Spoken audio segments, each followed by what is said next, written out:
नमस्कार मेरे प्यारे बच्चों, आप सभी का दिल खोल कर स्वागत है आपके अपने परिवार यूपी बोर्ड हाई स्कूल पे। न संघर्ष न तकलीफ तो क्या फिर खाक मजा है जीने में, बड़े बड़े तूफान थम जाते हैं जब आग लगी हो सीने में। तो कैसे हैं आप लोग? आप लोग बहुत बढ़िया होंगे, बेहतरीन तरीके से अपनी पढ़ाई को कर रहे होंगे। तो बच्चों, आज आप लोग के सामने एक बेहतरीन चैप्टर जिसका नाम है त्रिभुज, जिसे हम आपके सामने लेकर आए हैं और इसके बारे में हम स्टार्ट करने वाले हैं, क्योंकि स्टार्ट भैया आपको यहीं से करना है। बड़ा ही प्यारा चैप्टर है, लोग इसको देखकर घबराते भी हैं कि जितना आसान होता है दिखने में उससे ज़्यादा कठिन होता है। तो वीडियो को पूरा शुरू से लास्ट तक देख लीजिएगा, हर एक छोटी छोटी चीज़ को बताने वाला हूं जो कि आपको बहुत ज़्यादा परेशान करती हैं। तो वो सारी परेशानियों को मैं दूर करूंगा, जो भी आपको दिक्कतें आती हैं उस सारी दिक्कतों को दूर करूंगा। बस उसके लिए करना क्या पड़ेगा, हमारे इस UP board high school YouTube channel को सब्सक्राइब करना पड़ेगा। वीडियो अच्छी लग जाए तो लास्ट में आप लोग लाइक भी कर सकते हैं। तो चलिए स्टार्ट करें, क्योंकि असफलता एक चुनौती है, इसे स्वीकार करो, क्या कमी रह गई देखो और सुधार करो। और जब तक सफल ना हो तब तक नींद चैन को त्यागो तुम, संघर्ष का मैदान छोड़ मत भागो तुम, क्योंकि बिना कुछ किए ही जय जयकार नहीं होती। और मेरे बेटे, कोशिश करने वालों की तो कभी हार नहीं होती। तो स्टार्ट करें। तो त्रिभुज, बच्चों त्रिभुज में हमें सीखना है। अच्छा, त्रिभुज क्या होता है, त्रिभुज कितने प्रकार के होते हैं, ये सब आप लोग जानते हो। थोड़ा सा लेवल को बढ़ाते हुए चलेंगे। भाई अगर मैं बात कर लूँ त्रिभुज, तो त्रिभुज आप बचपन से पढ़ते चले आ रहे हो। हालांकि अगर आप लोग को नहीं आता तो हम यहाँ बता देंगे, ठीक है। लेकिन हम लोग जो आपका मेन टॉपिक है कक्षा 10 का, वो है त्रिभुज की समरूपता। जी हाँ, त्रिभुज के अंदर आपको समरूपता के बारे में हम बताएंगे। लेकिन उससे पहले थोड़ा सा हम क्या करेंगे, आपको कहां ले चलेंगे, कहां ले चलेंगे, बैक पे। उसके लिए यहां पर ध्यान से देखिएगा। त्रिभुज आप जानते हो कि त्रिभुज, और त्रिभुज को भैया इंग्लिश में ट्रायंगल बोलते हैं। त्रिभुज को इंग्लिश में क्या बोलते हैं, त्रिभुज को इंग्लिश में ट्रायंगल बोलते हैं। ये रहा आपके सामने त्रिभुज, त्रिभुज को बोलते हैं ट्रायंगल, TRIANGLE। यही बोलते हो ना, यही बोलते हैं या नहीं बोलते हैं, बताइए, बोलते हो ना। और त्रिभुज आप जानते हो कि भैया तीन भुजाओं से कोई घिर जाए आकृति तो उसे हम कहते हैं त्रिभुज। ये बन गया त्रिभुज। ये हो गया अगर ए, ये हो गया बी, ये हो गया सी, हो गया ना। और इसमें आपको पता है, क्या पता है भैया, इसमें आपको ये पता होगा कि इसमें शीर्ष कितने होते हैं। तो आप कहोगे सर जी शीर्ष इसमें होते हैं ए और बी और सी। हम कोण पूछे कितने होते हैं, तो आप कहोगे सर जी कोण, कोण की हम बात करें तो कोण ए, कोण बी और कोण सी। अगर हम यहाँ पर भुजाओं की हम बात करते हैं, भुजाएं कौन कौन सी होती हैं, तो भुजाएं भी आपको पता होंगी। कौन सी भुजा आपकी ए बी, बी सी और सी ए, ये होती हैं इनकी भुजाएं। और त्रिभुज के जो तीनों कोण होते हैं, यानी ए और बी और सी, इन तीनों का सम 180 अंश होता है। बोलो, किसी कोई डाउट? No doubt. कोई भी त्रिभुज होता है, तीन भुजाओं से घिरी हुई आकृति को त्रिभुज कहते हैं। त्रिभुज किसे कहते हैं, तीन भुजाओं से घिरी हुई आकृति को त्रिभुज कहते हैं। अब जो त्रिभुज होता है उसमें शीर्ष कितने होते हैं, तो शीर्ष तीन होते हैं। अगर आपसे पूछा जाए कि कोण कितने होते हैं, तो कोण तीन होते हैं, angle A, angle B, angle C. और भुजाएं कितनी होती हैं, तो एक भुजाइए, एक भुजाइए, एक भुजाइए, बात खत्म। और तीनों कोणों का योग, त्रिभुज के तीनों कोणों का योग 180 अंश होता है। बोलो क्लियर है? ओके, आइए अब आगे बढ़ते हैं। अब आगे बच्चों बढ़ेंगे तो आप लोग के कोर्स में है त्रिभुज की समरूपता। बच्चों आपने कक्षा 10 में से आने से पहले कक्षा 9 में आपने सीखा था। कक्षा 9 में आपने क्या सीखा था, आपको मैं फ्लैश में ले चलता हूं। कक्षा 9 में सीखा है, क्या सीखा है, क्या सीखे थे भैया? तो कक्षा 9 में आपने सीखा था सर्वांग समता। क्या पढ़े हो? सर्वांग समता। पढ़े थे या नहीं पढ़े थे, बोलो भैया जल्दी। सर्वांग समता पढ़े थे या नहीं पढ़े थे? कक्षा 9 में आपने सर्वांग समता पढ़ा था, जिसमें आपके पास दो त्रिभुज होते थे कुछ इस तरह से, ये ए है, ये बी है और ये सी है। और एक कोई त्रिभुज बना लो पी क्यू आर, ये है P, ये है Q और ये है R। आप लोगों ने सीखा था कि सर्वांग समता में दो तीन वर्ड आ रहे हैं। एक तो आ रहा है सर्व, एक आ रहा है अंग मतलब अंग, और एक आ रहा है समता, सर्वांग समता, जिसके सर्व मतलब सभी अंग समान, समता मतलब बराबर होते हैं। यानी जब भी दो त्रिभुज होंगे तो एक त्रिभुज के सारी भुजाएं दूसरी त्रिभुज के संगत भुजाओं के बराबर हो जाए तो वो त्रिभुज आपका सर्वांग सम हो जाते थे। या तो एक त्रिभुज की दो भुजाएं दूसरे त्रिभुज की दो भुजाओं के संगत क्या हो, बराबर हो, और उनके बीच का कोण बराबर हो जाए, या तो कोई कोण और दो भुजाएं बराबर हो जाए। अर्थात आपने पढ़ा था ना, एक तो ये वाली सर्वसमता कौन कौन सी, एक तो आपने एस एस एस पढ़ा था, यानी कि तीनों भुजाएं बराबर दिखा दो, या तो दो भुजाएं दिखा देते थे उसके बीच के एक कोण दिखा देते थे, या तो आप एंगल दिखा देते थे एक भुजा और दो कोण के बीच के एक भुजा दिखा देते थे, या तो फिर आप दो एंगल को ही दिखा देते थे और एक कोई साइड दिखा देते थे, या तो फिर आप क्या करते थे बस RHS दिखा देते थे। आपने एक RHS भी पढ़ा है ना, ये आप लोगों ने कक्षा 9 में पढ़ा था, है ना। अब यहाँ पर आपने पढ़ा था कि एस एस ए जो होती है, या फिर आपका ए यस यस, ये आपकी सर्वांग समता नहीं होती थी, पढ़े थे ना, सब कुछ पढ़े थे। और सर्वांग समता का जो साइन होता है उसको हम इस तरह से बनाते थे, दो लाइन और उसके ऊपर एक ऐसे लहराती हुई हम लाइन बना देते थे। बात क्लियर हुई?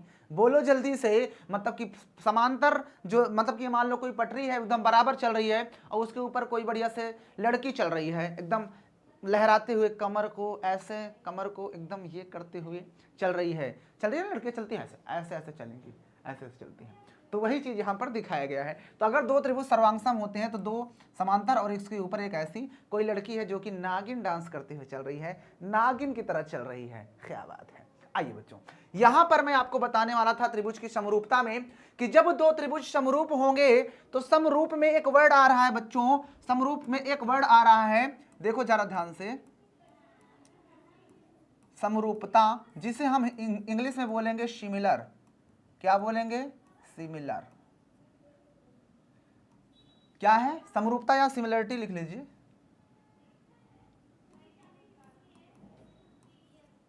सिमिलरिटी लिख लीजिए।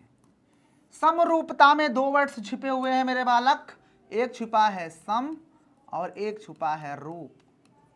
अरे धूप में निकला न करो रूप की रानी, अरे गोरा रंग काला ना पड़ जाए।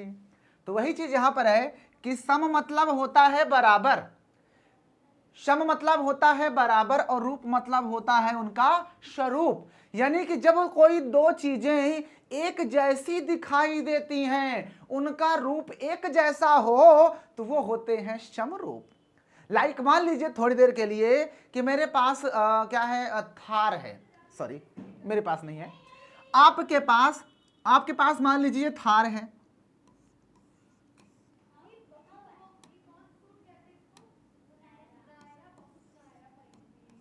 ये मान लीजिए आपके पास ये थार है कोई, ये थार ऐसी होती है,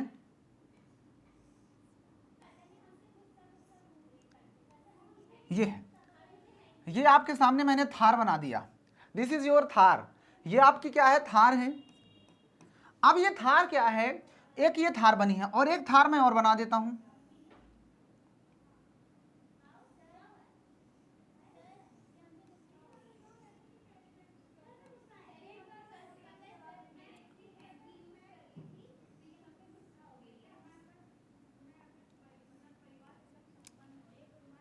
ये देखिए ध्यान से, आपके पास मैंने दो क्या बना दिया है, थार बना दी हैं।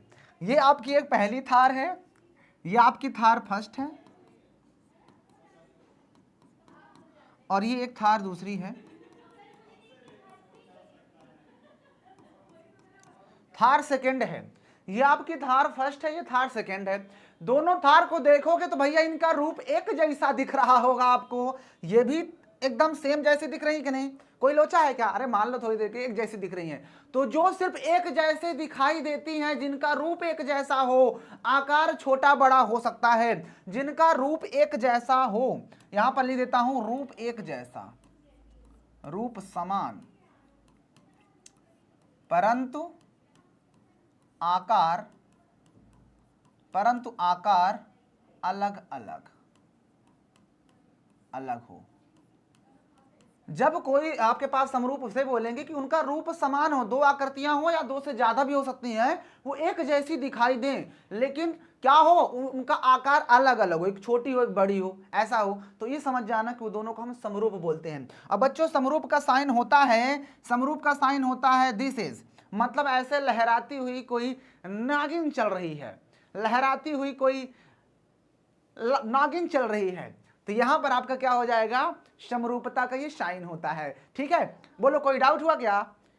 Any doubt, any query, any question? No question. अब समझो मेरी बात को ध्यान से, समरूपता समझ गया ना कि जब आपके पास कोई त्रिभुज हो वो एक जैसे दिखाई देते हो तो उन्हें समरूप बोलते हैं। मान लीजिए कि एक यहां पर बालक है, ये बालक है, ठीक है ना, उसका चेहरा इतना बड़ा है, और एक बालक ये है जिसका चेहरा इतना बड़ा है, इसका मतलब ये दोनों समरूप हो जाएंगे। क्या होंगे बच्चा? ये आपकी दोनों आकृतियां समरूप होंगी क्योंकि ये दोनों एक जैसी दिखाई दे रही हैं। आइए वर्ग ले लेते हैं, आपके पास पता है ना, सर्कल बना लेते हैं। चलो सर्कल है और एक ये सर्कल ले लिए, भैया दोनों का रेडियस होती है और इसका भी रेडियस होता है, लेकिन दिखने में तो एक जैसे है ना भाई, रूप एक जैसा हो, दिखने में एक जैसे हो, लेकिन उनका आकार छोटा बड़ा हो सकता है, तो समरूप आकृतियां। इसी तरह से आपने वर्ग बना लो, आपने ये वर्ग बना लिया, और एक आप एक वर्ग और बना लो, छोटा सा बना लो, नन्हा सा, ये भी आपके समरूप हो जाएंगे। उसी तरह से आपने क्या बना लिया, एक आयत बना लो, ये आयत बना लिए, ये आप आयत बना लो ये, और ये भी समरूप होगा, ये देखो आयत के, क्योंकि आयत भी आपके एक जैसे ही दिखाई देते हैं। समबाहु त्रिभुज बना लो, समबाहु त्रिभुज मान लीजिए कि आपने ये बना लिया और ये आपने एक समबाहु त्रिभुज बना लिया, ये दोनों भी आपके क्या होंगे, क्या होंगे दोनों, ये भी आपके दोनों समरूप हो जाएंगे।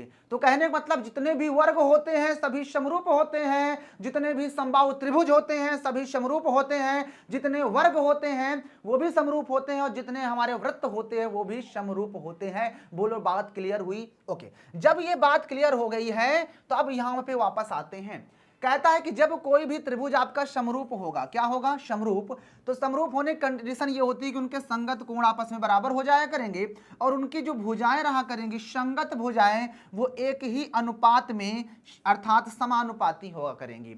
मान लो एक त्रिभुज ये है, एक त्रिभुज ये है, दोनों को आपने समरूप दिखा दिया, यानी आपने कह दिया कि भैया जो त्रिभुज है आपका, ये वाला त्रिभुज, त्रिभुज आपका ABC, ये आपने समरूप दिखा दिया किसके, त्रिभुज PQR के, किसके, PQR के। तो बच्चों समझना ध्यान से, जब दो त्रिभुज को आपने समरूप दिखा दिया तो दिखाने के बाद यह समझना है कि उनके संगत कोण बराबर होते हैं। मतलब यहां पर जो एंगल A दिख रहा है वो इसके एंगल P के बराबर हो जाएगा, और अगर एंगल B की बात करेंगे तो ये एंगल Q के बराबर हो जाएगा, और angle C this is also equal to angle R। बोलो फंडा क्लियर है या फिर नहीं? बोलिए भैया, अगर किसी को कोई समस्याएं हो तो उन समस्याओं का समाधान हमारे इस प्यारे से YouTube चैनल, जिसका नाम है UP board high school YouTube channel, India का सबसे बेस्ट स्टडी प्लेटफॉर्म, सारी चीजें आपकी क्लियर होंगी। तो मुझे उम्मीद है कि आपको समझ में आ गया होगा। तो जब दो त्रिभुज समरूप होते हैं तो उसके संगत कोण बराबर होते हैं, और उनकी जो भुजाएं होती हैं वो आपस में समानुपाती होती हैं। अर्थात कहने का तात्पर्य यह है कि इनकी भुजाएं, अगर आप AB उठा रहे हो इधर से, तो इसका रेशियो इधर इस PQ के साथ वही बनेगा जो इधर इस BC का इधर इस QR के साथ, या तो फिर अगर आप इधर ये AC उठा रहे हो तो ये PR को लेना पड़ेगा, यानी AC/PR।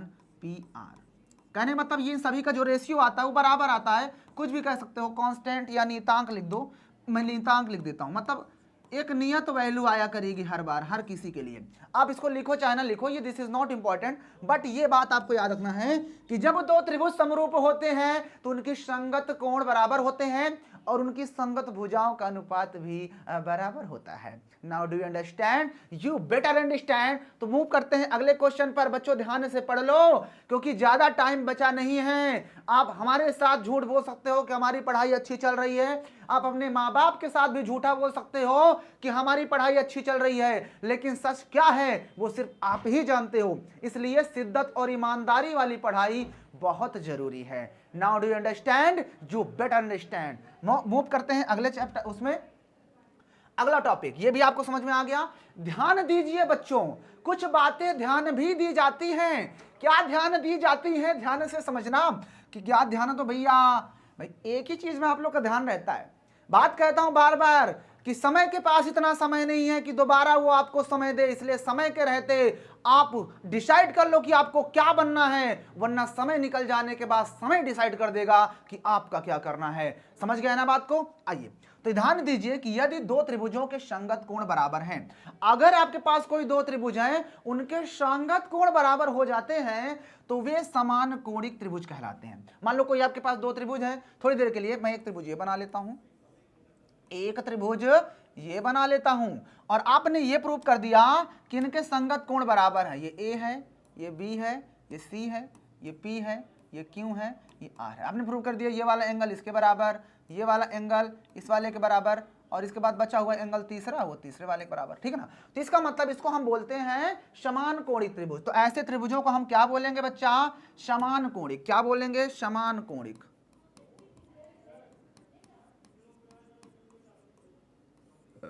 समान कोणिक त्रिभुज, समान कोणिक त्रिभुज बोलेंगे, जिसे इंग्लिश में बोलते हैं इक्विलेटरल ट्रायंगल्स, ठीक है। इक्वेंगुलर, इक्वेंगुलर बोलेंगे, मतलब इक्वल से बनता है समान, इक्वेंगुलर मतलब जिनका एंगल इक्वल होता है, और ऐसा ट्रायंगल जिसके एंगल इक्वल होंगे उसे हम बोलेंगे समान कोणिक त्रिभुज। यह बात किसने बताया था भैया? तो एक प्रसिद्ध यूनानी गणितज्ञ थे जो कि थेल्स थे। और थेल्स कौन थे? तो ये पाइथागोरस के गुरु थे ना। अब यहां पर दो समान कोणिक त्रिभुजों के संबंधित एक महत्वपूर्ण तथ्य प्रतिपादित किया था, जो कि आगे दिया जा रहा है। तो आइए देख लेते हैं क्या दिया गया था कि दो समान कोणिक त्रिभुज में उनकी संगत भुजाओं का अनुपात सदैव समान होता है। अभी अभी हमने बताया कि अगर कोई भी दो त्रिभुज समरूप हैं तो उनकी संगत भुजाओं का अनुपात बराबर होगा, ठीक है ना। ऐसा विश्वास किया जाता है कि इसके लिए उन्होंने एक परिमाण का प्रयोग किया जिसे आधारभूत समानुपातिकता, आजकल थेल्स प्रमेय के नाम से जाना जाता है। थेल्स प्रमेय यहां पर लिखा हुआ है, थेल्स। बच्चों समझना ध्यान से, मेरे प्यारे प्यारे बच्चों, क्यूट वाले बच्चों, समझ लेना ध्यान से वरना पछताओगे, और फिर अब पछताए का होत जब चिड़िया चुंग गई खेत।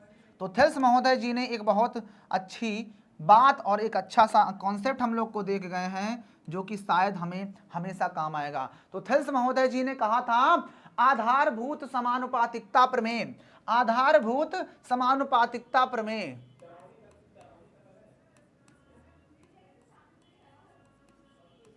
आधारभूत समानुपातिकता प्रमेय, आधारभूत समानुपातिकता प्रमेय, जिसे हम आजकल थेल्स प्रमेय के नाम से भी जानते हैं। किससे? थेल्स, क्योंकि थेल्स महोदय जी ने बनाया तो उन्होंने अपने नाम से रख दिया। कोई दिक्कत है क्या? कल को मैं भी कोई चीज बनाऊंगा तो मैं भी अपने नाम से रख दूंगा, निराला, निराला प्रमेय, नितेश निराला प्रमेय, ठीक है। यहां पर आपके सामने आ गए। तो उन्होंने क्या प्रमेय दिया था बच्चों? इन्होंने ये कहा था कि अगर अगर क्या है, यहां पर देख लो कि अगर किसी त्रिभुज की एक भुजा के समांतर, कोई भी त्रिभुज हो उसकी एक भुजा के समांतर, मान लो आपके सामने ये त्रिभुज बना है, ये त्रिभुज बना है, ये है त्रिभुज, ठीक है ना। ये है ए, ये है बी, और ये है सी।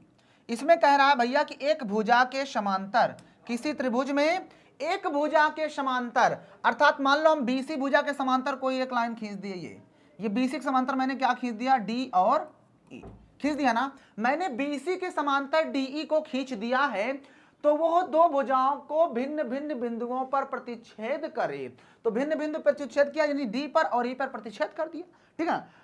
तो उनका कहना है कि अन्य दो भुजाएं एक ही अनुपात में विभाजित होती हैं, एक ही अनुपात में विभाजित होती हैं। ये कुछ नहीं लिखा, ठीक ना, ये कुछ नहीं है, एक ही अनुपात में विभाजित होती हैं। देखो क्वेश्चन में आपके पास दिया क्या है, अगर हम यहां पे बात करेंगे बच्चों, दिया क्या है इस क्वेश्चन में, तो देखो जरा ध्यान से क्या दिया है।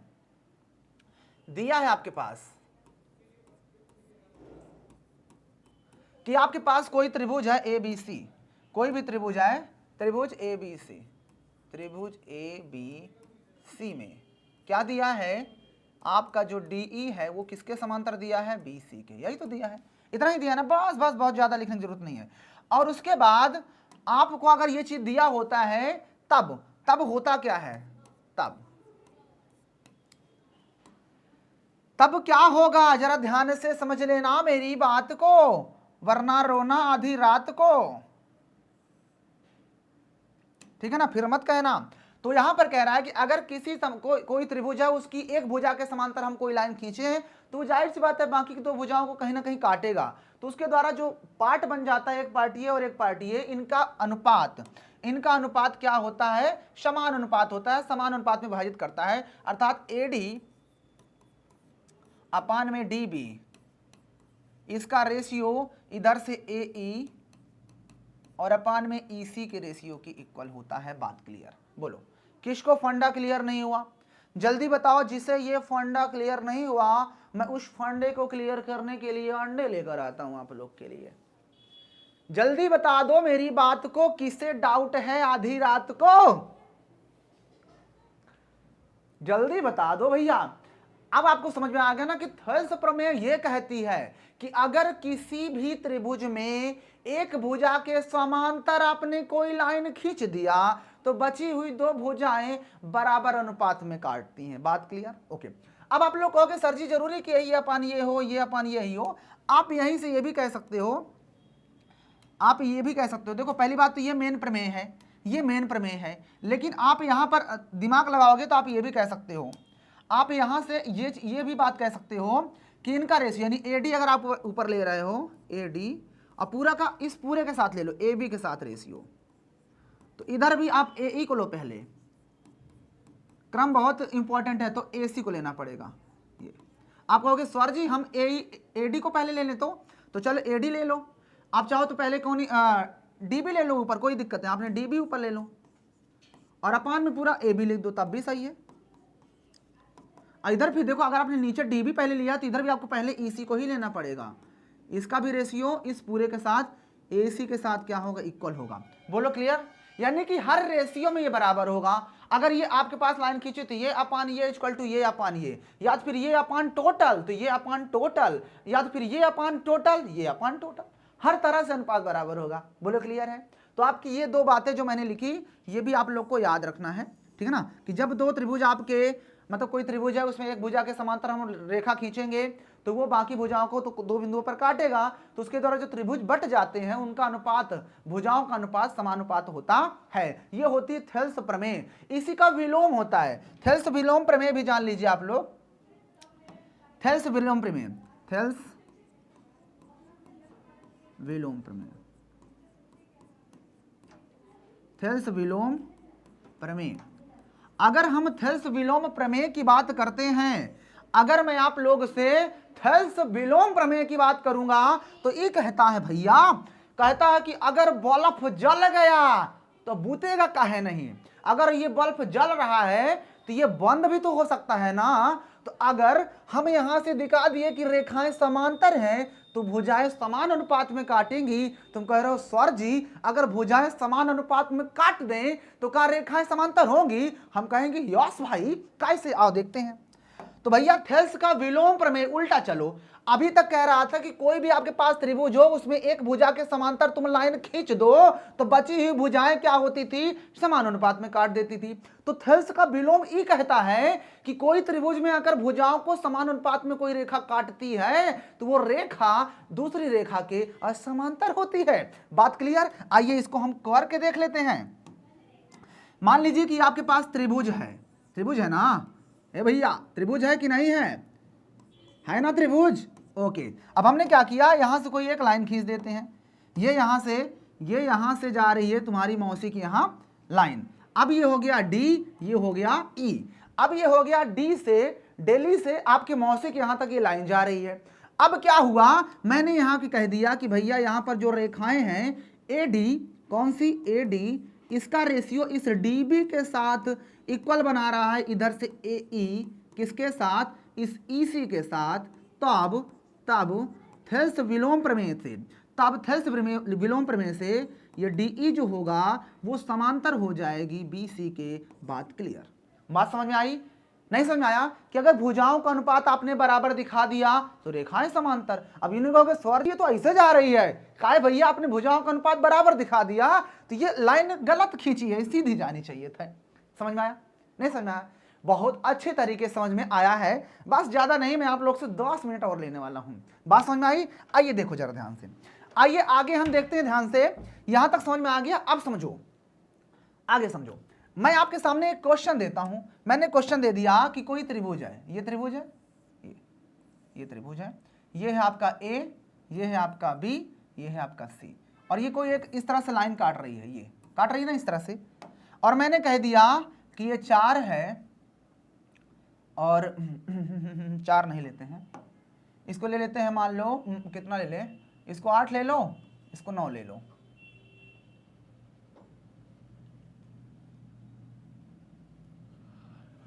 आठ और 9 ले लेते हैं और इसको ले लेते हैं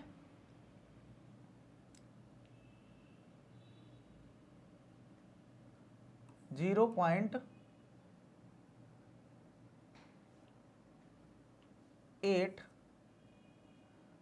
0.8 नहीं लेते हैं, कुछ और ले लेते हैं, इसको 16 ले लेते हैं और इसको 18 ले लेते हैं। 18, इसको हमने 16 ले लिए, इसको 18 ले लिए, इसको 8 ले लिए, इसको 9 ले लिए, और हमने कह दिया जहां पे काट रही है उसका नाम दे देते हैं डी है ये, और ये ई है, ठीक है ना। हमें यहां पर दिया है, यहां पर हम निकाले दिया है हमारे पास, आपको सिद्ध करना है क्या या चलो पहला क्वेश्चन हम आपके पास देते हैं, इसको गायब कर देते हैं, ये गायब कर दिए, ठीक है ना। अब यहां पर देखो ये समांतर भले आपको नहीं दिख रही है, मान लो समांतर है इसके, हमने यहां पर लिख दिया, क्या दिया है यार, लिखेंगे, ओफो क्या हो रहा है, यहां पे लिखूंगा यदि मैंने कह दिया कि जो डीई लाइन है वो समांतर है बीसी के, तब आप मुझे बताओ ईसी की वैल्यू क्या होगी, ईसी इक्वल टू वाट। बताओ कैसे करेंगे? आप कहोगे सर जी आपने कहा कि ये ईडी डीई जो है वो इस बीसी के समांतर है, तो आप जानते हो जब यहाँ पे आप हल करोगे तो हल में सबसे पहले जो दिया होता है उसको लिखते हैं। क्या दिया है आपके पास?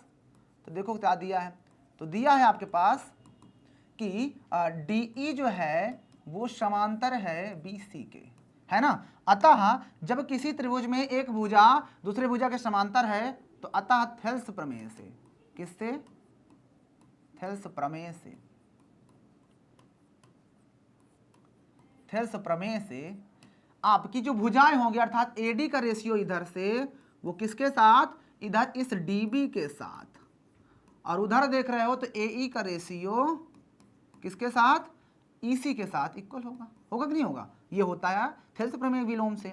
उसके बाद आपको चीजें दी हुई हैं, एडी कितना दिया था, एडी देखो दिया है 16 सेंटीमीटर में है, सवाल ये सब कुछ सेंटीमीटर में है, ये भी सेंटीमीटर, ये भी सेंटीमीटर में, तो यहां पर एडी रख दीजिए 16 और बटे डीबी कितना दिया हुआ है, 18 दिया हुआ है, बराबर एई कितना दिया है, 8 दिया है, और हमें बताना क्या है, ईसी को बताना है।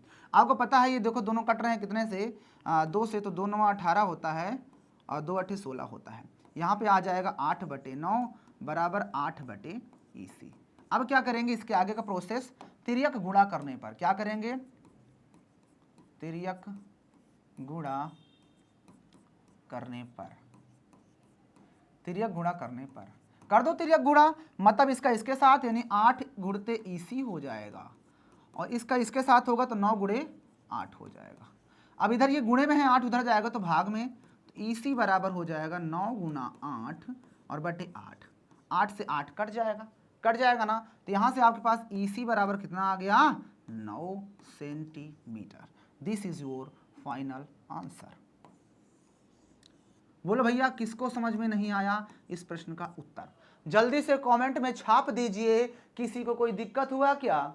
अगर आपके पास क्वेश्चन दे देगा कि यदि ये रेखा इसके समांतर है, ये इतना है, ये इतना है, तो ये बताओ, तो आपने बता लिया। कभी कभी क्वेश्चन घुमा देता है, क्वेश्चन क्या घुमाएगा उसको आइए नेक्स्ट स्लाइड पर देख लेते हैं कि क्वेश्चन घुमा कैसे देता है। क्वेश्चन में कभी कभी आपको दे देगा कि आपके पास कोई एक त्रिभुज है इस तरह से, ये ए है, ये बी है, ये सी है, कोई लाइन इस तरह से जा रही है, कुछ भी नाम दे सकता है, मान लो इस बार हम पी क्यों दे देते हैं, इसका नाम पी और क्यों।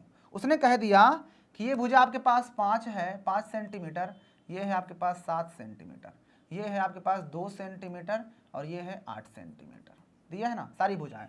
तो कहेगा यहां पर जब हम क्वेश्चन को दिया है तो क्वेश्चन दिया है कि यदि AP बराबर कितना दिया है 5 सेंटीमीटर, और फिर PB बराबर दिया है 7 सेंटीमीटर, और उधर से देखो AQ बराबर कितना दिया है 2 सेंटीमीटर,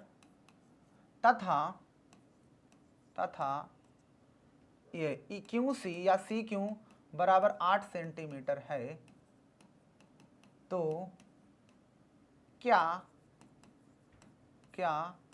PQ समांतर होगा BC के, ये आपको पूछ रहा है। क्वेश्चन कह रहा है अगर ये सारी भुजाएं दी, ये 5 सेंटीमीटर, ये 7 सेंटीमीटर, ये 2 सेंटीमीटर, ये 8 सेंटीमीटर, तो क्या ये PQ BC के समांतर होगी? तो वही थेल्स थ्योरम लगाना पड़ेगा। तो जब इसको हम हल करेंगे, हल में जो दिया है सबसे पहले आपको निकालना होगा क्या, सबसे पहले आप निकालोगे भुजाओं का अनुपात, यानी AP का रेशियो किसके साथ, इस PB के साथ। कितना होगा, AP आपके पास दिया है 5 सेंटीमीटर और ये दिया है आपके पास 7 सेंटीमीटर। सेंटीमीटर काट लो चाहे, तो 5/7 बन रहा है रेशियो। उसके बाद उधर वाली भुजाओं के रेशियो, यानी AQ का रेशियो किसके साथ, AQ का रेशियो QC के साथ। तो QC के साथ जब निकालोगे तो 2 सेंटीमीटर ये दिया था और ये 8 सेंटीमीटर, 2 सेंटीमीटर 2 एक कम 2 चौके 8, यानी ये आ गया आपके पास 1/4। तो यहाँ लिखेंगे, यहाँ भुजाओं का अनुपात, यहाँ भुजाओं का अनुपात बराबर नहीं है, बराबर नहीं है। अतः जो आपकी PQ लाइन होगी वो समांतर नहीं होगी, समांतर ये काट दोगे तो नहीं होगी किसके, BC के। बस हेंस प्रूव, या यही बताना था, बस खत्म। या आप लिख सकते हो अतः BC इतना पैरेलल नहीं है, बात खत्म। बोलो बच्चों, क्या आज जो भी मैंने आप लोग को पढ़ाया ये सब कुछ समझ में आया?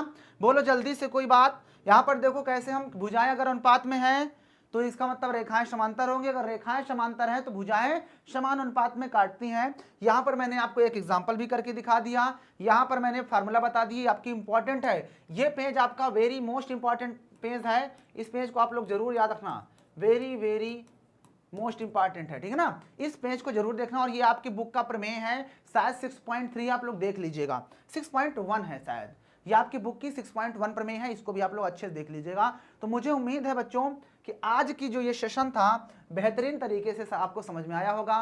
तो अगर समझ में आया है तो भैया वीडियो को लाइक कर देना, चैनल को सब्सक्राइब कर देना, और मेहनत इतनी खामोशी से करो कि सफलता शोर मचा दे। आप कितनी भी अगर आपके सामने परेशानियां आती है, सभी परेशानियों को एक तरफ रखो, क्योंकि समस्याओं का आना पार्ट ऑफ लाइफ है, लेकिन उनसे लड़कर झगड़ करके आगे बढ़ना ही आर्ट ऑफ लाइफ है। इसलिए असफलता से भी मत घबराओ, क्योंकि असफलता एक चुनौती है, इसे स्वीकार करो। क्या कमी रह गई देखो और सुधार करो, और जब तक सफल ना हो तब तक नींद चैन को त्यागो तुम, संघर्ष का मैदान छोड़ मत भागो तुम, क्योंकि बिना कुछ किए ही जय जयकार नहीं होती, और कोशिश करने वालों की कभी हार नहीं होती। तो बस बच्चों, आज की वीडियो को यहीं पे खत्म करेंगे, मिलेंगे आपसे जल्द ही नई वीडियो में, एक नए अंदाज के साथ, एक नई एनर्जी के साथ। तब तक के लिए जय हिंद।